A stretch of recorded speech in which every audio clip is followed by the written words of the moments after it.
Hello my dear children, how are you all? I hope you all are good. तो आज हम class 5th EVS का chapter number 6 natural calamities पढ़ेंगे। ओके, इसमें हम कुछ टॉपिक्स पढ़ेंगे। How natural calamities occur, reasons for their occurrence, action to be taken during a natural calamity. Okay, natural calamities होता क्या है? नेचुरल क्लैमिटीज़ का हिंदी में मतलब होता है प्राकृतिक आपदा। ओके, प्राकृतिक आपदाएं जो कि नेचर के द्वारा आती हैं। तो नेचुरल क्लैमिटीज़ क्या होता है? ऐसी आपदाएं जो प्राकृतिक के द्वारा आती हैं, जिसमें ह्यूमन बीइंग का कोई कंट्रोल नहीं होता है, जिसमें ह्यूमंस का कोई कंट्रोल नहीं होता है, वो टोटली जो होता है वो नेचुरली होती हैं। ओके, और इसमें क्या होता है, हमारे आसपास का जो एरिया होता है वो डैमेज होता है, हमारे सराउंडिंग एरियाज़ डैमेज होते हैं, ह्यूमन बीइंग्स की लाइफ डैमेज होती है, उनकी प्रॉपर्टी डैमेज होती है। ओके, तो इससे नेचुरल क्लैमिटी से बहुत सारे नुकसान होते हैं। ओके, आगे हम देखते हैं कि कुछ क्लैमिटीज़ नेचुरल क्लैमिटीज़ हैं जिसको हम जानते हैं, जैसे कि हो गया फ्लड, ड्रॉट, अर्थक्वेक, सुनामी। आगे हम देखते हैं फ्लड। फ्लड क्या होता है? फ्लड को हिंदी में हम बाढ़ बोलते हैं। फ्लड क्यों आता है? जब बहुत ज़्यादा हैवी रेन्स होने लगता है और हैवी रेन्स की वजह से रिवर जो है वो ओवरफ्लो होने लगता है। रिवर में बहुत सारा पानी भर जाता है और वो ओवरफ्लो होने लगता है, और जो कि ओवरफ्लो होकर के सराउंडिंग एरियाज़ में आ जाता है, सराउंडिंग एरियाज़ में भर जाता है वो पानी, जिसे हम फ्लड बोलते हैं। ओके, तो ये जो फ्लड होता है इसमें बहुत सारी प्रॉब्लम होती है, बहुत सारी दिक्कतें आती हैं ह्यूमन बीइंग्स को, एनिमल्स को। तो इसके बारे में हम देखते हैं कि ये होता क्यों है, इसका रीज़न क्यों है, फ्लड क्यों आता है। पहली बात तो ये है कि हमारे अर्थ पे इस समय बहुत ज़्यादा पेड़ जो है वो काटे जा रहे हैं, पेड़ों की कटिंग बहुत ज़्यादा हो रही है, जिसको हम डिफॉरेस्टेशन बोलते हैं।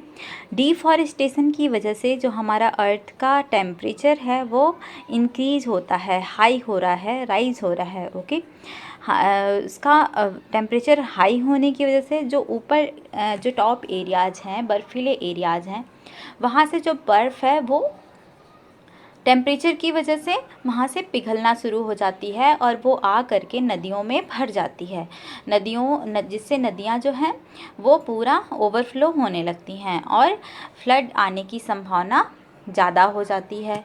और जिससे क्या होता है कि ह्यूमन बींग्स की प्रॉपर्टी, जो क्रॉप्स होते हैं, जो लगाए हुए होते हैं खेतों में क्रॉप्स, वो सब खराब हो जाते हैं, सड़ जाते हैं। ओके, बहुत ज़्यादा नुकसान होता है इसमें। ओके, और इसमें क्या होता है, बहुत सारे डिजीज़ेस होने शुरू हो जाते हैं, जैसे कि मलेरिया, डेंगू, कालरा। ये क्यों होते हैं? क्योंकि पानी जहाँ पे इकट्ठा होता है वहाँ पे जो मच्छर है वो अपना लार्वा देता है, लार्वा की वजह से मच्छरों की जनसंख्या बहुत ज़्यादा हो जाती है और ये सारी परेशानियाँ शुरू हो जाती हैं। पीने का पानी उन्हें सही से नहीं मिल पाता है, जिसकी वजह से मलेरिया, डेंगू, कालरा ये सारे डिजीज़ होने लगते हैं। ओके, तो आगे हम इसके कुछ प्रिकॉशंस देख लेते हैं कि हमें जब फ्लड आता है तो हमें इसके प्रिकॉशंस क्या क्या लेने चाहिए। तो हमें क्या करना चाहिए, हमें जो लेटेस्ट अपडेट होती है, इन्फॉर्मेशन होती है, वो रेडियो के थ्रू या फिर टीवी के थ्रू, जो भी आपका वे है सुनने का, आप उसके थ्रू उसको अपडेट लेते रहना चाहिए, उसको सुनते रहना चाहिए।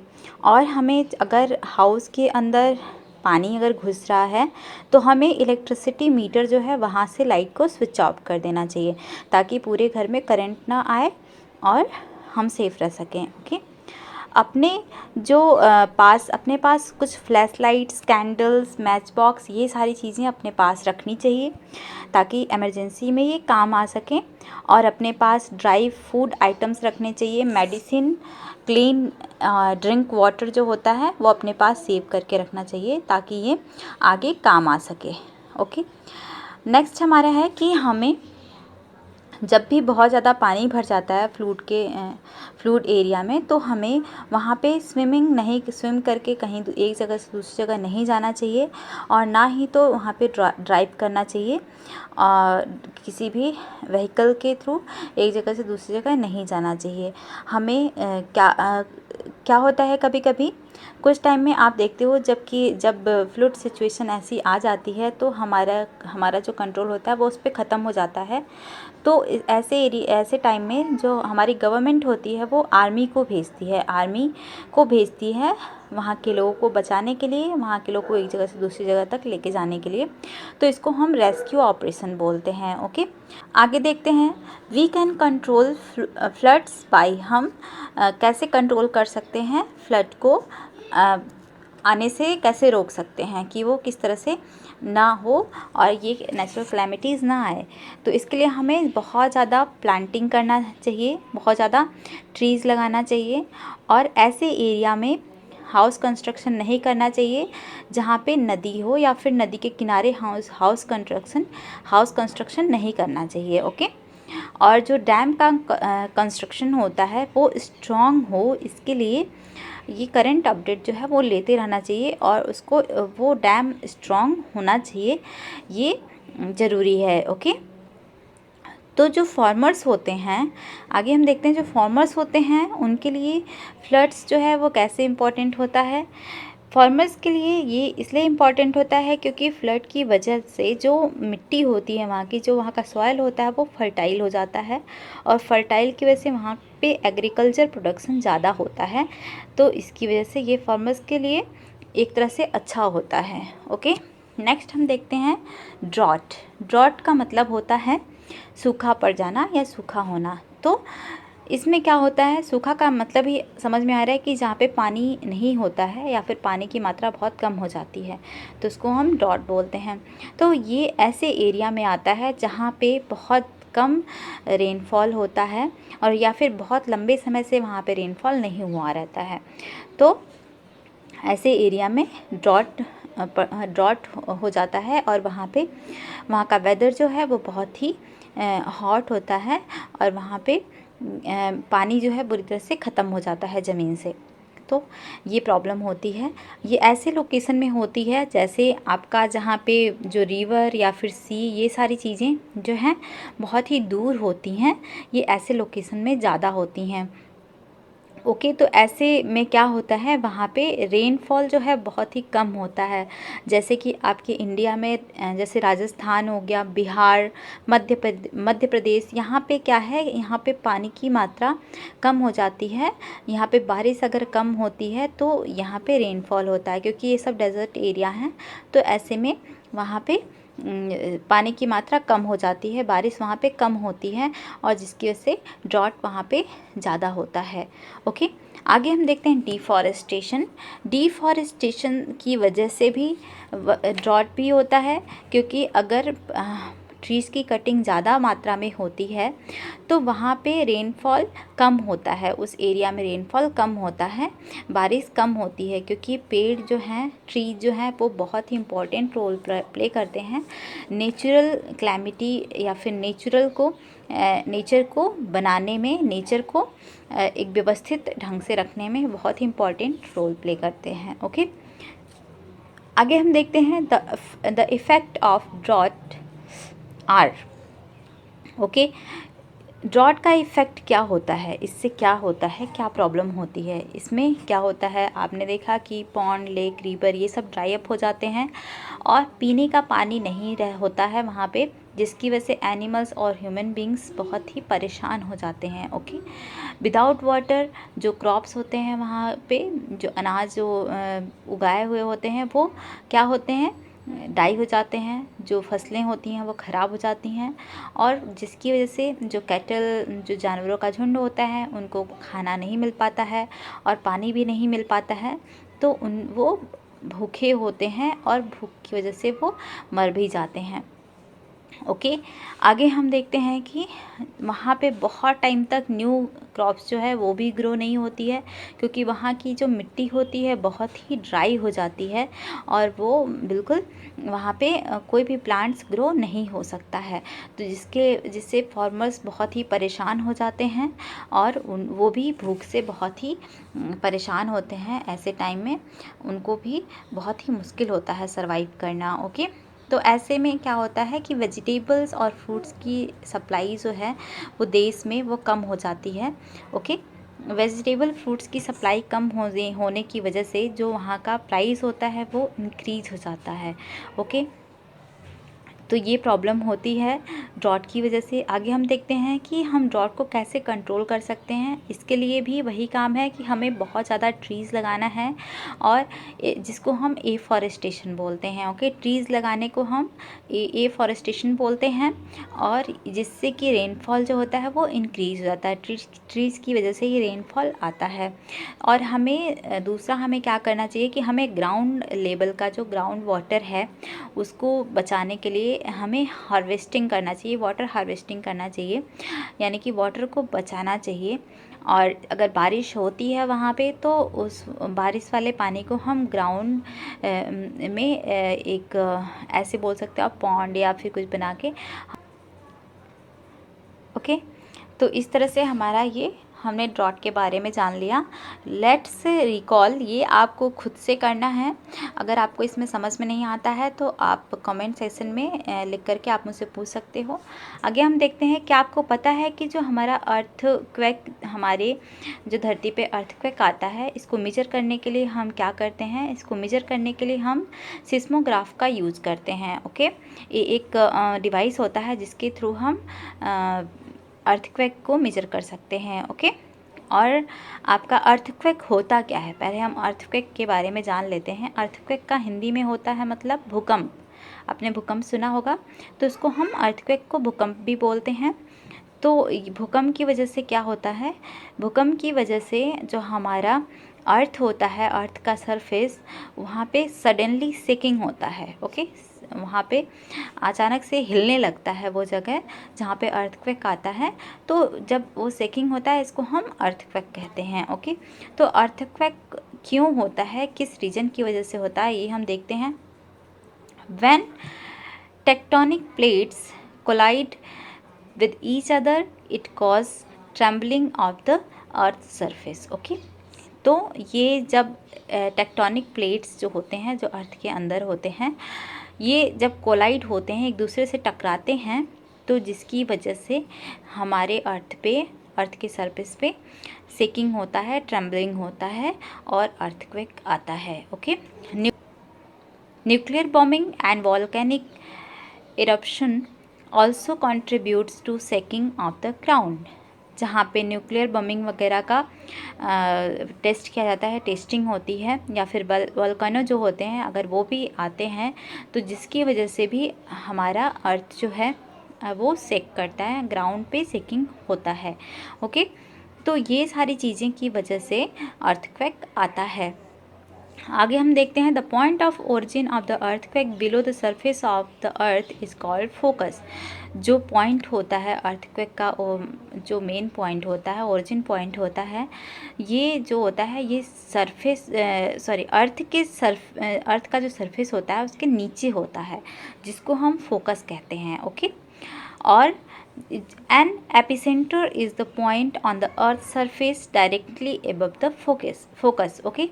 तो जो एपिसेंटर होता है वो क्या होता है? डायरेक्टली एबव द फोकस, वो फोकस के ऊपर होता है, यानी कि अर्थ का जो सरफेस होता है वो फोकस के ऊपर, उसको हम बोलते हैं एपिसेंटर। ओके।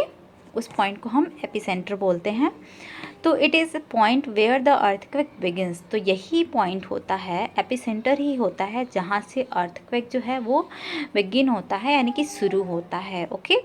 तो ये इफ़ेक्ट जो होता है अर्थक्वेक का, ये एपिसेंटर के आसपास से ही आता है, most near the epicentre. Okay. क्या आपको पता है कि जो लॉन्गेस्ट अर्थक्वेक है अभी तक का हिस्ट्री लेवल का जो रिकॉर्ड किया गया वो 2004 में आया था इंडिया ओशन में। Okay, it lasted for 10 minutes, ये पूरे 10 मिनट्स का था। तो हमें इसमें प्रिकॉशंस क्या लेना चाहिए अगर ऐसा होता है तो हम देखते हैं डोंट पैनिक। अगर ऐसा होता है तो हमें पैनिक नहीं करना चाहिए, यानी हमें परेशान नहीं होना चाहिए। Okay, move to open areas like parks but not near tall buildings and trees. Okay, हमें ओपन एरियाज़ में जाना चाहिए जहाँ पे मतलब जैसे पार्क वगैरह हो गया, लेकिन वहाँ पे बड़े बड़े बिल्डिंग्स या फिर पौधे या फिर पेड़ नहीं होने चाहिए बड़े बड़े। ओके, वहाँ से दूर जाना चाहिए, पेड़ पौधों से या फिर बिल्डिंग से दूर जाना चाहिए। They can fall on us during tremors. Okay, अगर हम वहाँ पे खड़े रहते हैं, बिल्डिंगें हैं वहाँ पे, तो वो गिर सकती हैं हमारे ऊपर जब सेकिंग होता है तो। और हमें क्या करना चाहिए, stay away from glass Windows and doors. हमें ग्लास विंडोज़ और डोर से दूर रहना चाहिए। ग्लास विंडो के पास या फिर डोर के पास नहीं खड़ा होना चाहिए जो कि ग्लास से बनी होती है, क्योंकि वो टूट सकती हैं। ओके, और हमें क्या करना चाहिए, if you are not able to move out, अगर आप नहीं मूव कर सकते हो तो आप एक take shelter under a table, तो आप एक टेबल ले सकते हो और उसके नीचे बैठ सकते हो, या फिर कोई रूम का एक कॉर्नर जो होता है वहाँ पे आप खड़े हो करके खुद को सेव कर सकते हो। Okay, if the intensity of the earthquake is severe it may cause a tsunami near the coastal areas. Okay, अगर अर्थक्वेक थोड़ा है, यानी कि बहुत ज़्यादा नहीं है, थोड़ा है, तो इसमें ये सुनामी, इससे क्या होता है कि जो एरियाज़ कोस्टल एरियाज होते हैं वहाँ पे ये सुनामी की वजह से भी आता है। ओके, तो आगे हम देखते हैं सुनामी क्या होता है। सुनामी कहाँ आता है, पहले तो वो सी में आता है, समुद्र में, समुद्र की लहरों की वजह से सुनामी आता है। जब वो लहरें बहुत तेज़ हो जाती हैं, उनके वेव्स जो होते हैं बहुत ही तेज़ हो जाते हैं, तो ये इसको हम सुनामी बोलते हैं। ओशियन, सी, इन सारी चीज़ों में आता है। तो ये tsunami are high waves caused by sudden movement on the bed of the ocean due to earthquakes. Tsunami जो होता है वो हाई वेव्स के द्वारा आता है और ये अचानक से मूवमेंट होता है। ये ओशियन में जब अर्थक्वेक आता है तब ये होता है। ओके, ये ओशियन में अर्थक्वेक आता है, यानी कि समुद्र के अंदर या फिर ओशियन के अंदर जो होता है, सागर के अंदर, ऐसे वहाँ पे अर्थक्वेक आता है। The waves travel in all directions which causes a lot of damage to property and life। तो वो पूरे जो उसके आसपास एरियाज़ होते हैं वो बहुत दूर तक जाता है उसके वेव्स, और वहाँ पे जितनी प्रॉपर्टी, जितने लाइफ लोग जो जिनका जीवन वहाँ पे चलता है वो सारा डैमेज्ड हो जाता है। ओके, सब ख़त्म हो जाता है वहाँ पे आसपास जो एरिया होता है। ओके, तो ऐसे में the Pacific ocean and its adjacent areas are the largest, most diverse and most tsunami prone of any of the earth's ocean। Okay, तो जो पैसिफिक ओशियन है वहाँ पे ऐसे एरिया में सबसे बड़ा सुनामी आता है। ऐसे एरियाज़ में जो सबसे बहुत बड़े बड़े सुनामी आते हैं, और जो कि बहुत ही मतलब उनका जो डाइवर्स होता है बहुत ही ज़्यादा होता है। और सुनामी प्रोन जो होते हैं ये अर्थ के किसी भी ओशियन में आ सकते हैं, ये किसी भी ओशियन में आते हैं, और ये कभी भी आ सकते हैं अगर अर्थ में अगर वहाँ पे ओशन के अंदर अर्थक्वेक आता है तो ये आते हैं। Okay, in 2011 a tsunami struck Japan because of an earthquake with the magnitude of 8.8। Okay, तो ये जो 2011 में क्या हुआ था कि सुनामी कहाँ आया था, जापान में आया था, और जिसकी वजह से वहाँ पे बहुत बहुत ज़्यादा लॉस हुआ था वहाँ पे। और ये बहुत, इसका मैग्नीट्यूड था 8.8 का मैग्नीट्यूड था, यानी कि वो अर्थक्वेक था, अर्थक्वेक की वजह से आया था। और 8.8 का इसका मैग्नीट्यूड था, जो कि आपने ऊपर देखा था कि हम अर्थक्वेक को मेजर कर सकते हैं। तो it caused a lot of damage to life and property, जिसकी वजह से बहुत डैमेज हुआ था लोगों का जीवन और उनकी प्रॉपर्टीज़, बहुत कुछ डैमेज हुआ था। ओके, जो आपदाएं आती हैं उसके लिए क्या मैनेजमेंट किया जाता है, उसके लिए पहले से क्या मैनेजमेंट होता है? तो पहले तो ये मैनेजमेंट कौन करता है? गवर्नमेंट करती है। गवर्नमेंट की तरफ से अवेयरनेस होना बहुत ज़रूरी है, और साथ में वहाँ के जो लोग हैं उनके अंदर भी अवेयरनेस होना बहुत ज़रूरी है किसी भी नेचुरल क्लैमिटीज़ को लेकर के। ओके, तो वो उसका गवर्नमेंट का वहाँ पे काम क्या होना चाहिए कि वहाँ के जो लोग हैं उनको अवेयर करे किसी भी डिज़ास्टर के लिए, किसी भी नेचुरल क्लैमिटीज़ के लिए, कि उसको अवेयर करें उन लोगों को, ताकि उन्हें पता हो कि हमें ऐसे टाइम में क्या करना है। और वहाँ के सारे जो सिटीजन्स हैं उनको ट्रेनिंग देनी चाहिए कि कैसे ऐसे सिचुएशन में वो अपने आप को हैंडल करें। ओके, तो in the event of disaster the local police maintains law and order. तो ऐसे में क्या होता है, जो वहाँ की लोकल पुलिस होती है वहाँ के लॉ और ऑर्डर को मैनेज करती है, और वहाँ पे जो आर्मी होती है वो हेल्प करती है वहाँ पे जो रोड वगैरह को क्लियर करने में, और वहाँ के कैंपस को सेटिंग फिर से करने में आर्मी हेल्प करती है। एयरफोर्स के लोग वहाँ पे जाते हैं एरोप्लेन वगैरह से या हेलीकॉप्टर से जाते हैं, और वहाँ पे क्या करते हैं, फूड देते हैं, मेडिसिन देते हैं लोगों को, क्लॉथ्स देते हैं, खाने की चीज़ें बहुत सारी। तो ये सारी इस तरह से उनकी हेल्प करते हैं, जो कि वहाँ पे ऐसे एरियाज़ में जो लोग फंसे होते हैं। ओके, तो ऐसे बहुत सारे नेचुरल क्लैमिटीज़ हैं जो कि नेशनल एंड इंटरनेशनल ऑर्गेनाइजेशंस जो हैं इसको इनकी रिस्पॉन्सिबिलिटी होती है, और उनकी हेल्प की वजह से डिजास्टर जो मैनेजमेंट है इसको हम मैनेज कर सकते हैं या मैनेज हो सकता है। ओके, तो ये ऐसे बहुत सारी संस्थाएं भी हैं जो कि हेल्प करती हैं, जैसे कि रेड क्रॉस सोसाइटी हो गया, WHO हो गया, यूनिसेफ एक्सेट्रा। तो ये सारी सोसाइटी जो हैं ये हेल्प करती हैं आपको नेचुरल क्लैमिटीज़ जो आती हैं या फिर कोई प्रॉब्लम होती है जो पूरे वर्ल्ड में अगर है, तो ये सारी चीज़ें हेल्प करती हैं उसमें। Okay, they provide help to human beings in the forms of medicine, food, setting up relief camps which are temporary home for the victims. ये उनको खाना प्रोवाइड करती हैं और होम कैंपस जो होता है उनके लिए प्रोवाइड करती हैं, जो कि टेम्प्रेरी होता है, उनके लिए टेम्प्रेरी होम होता है। और ये जो वहाँ पे लोग फंसे होते हैं जिनको प्रॉब्लम होती है उनको वो प्रोवाइड करते हैं। तो चिल्ड्रन, ये चैप्टर हमारा डन हो गया है। आई होप कि आपको पसंद आया है, ये आपको चैप्टर समझ में आया है। अगर आपको इसमें कोई भी प्रॉब्लम है जो आपको नहीं समझ में आया है, आप नीचे कमेंट बॉक्स में हमें बता सकते हो।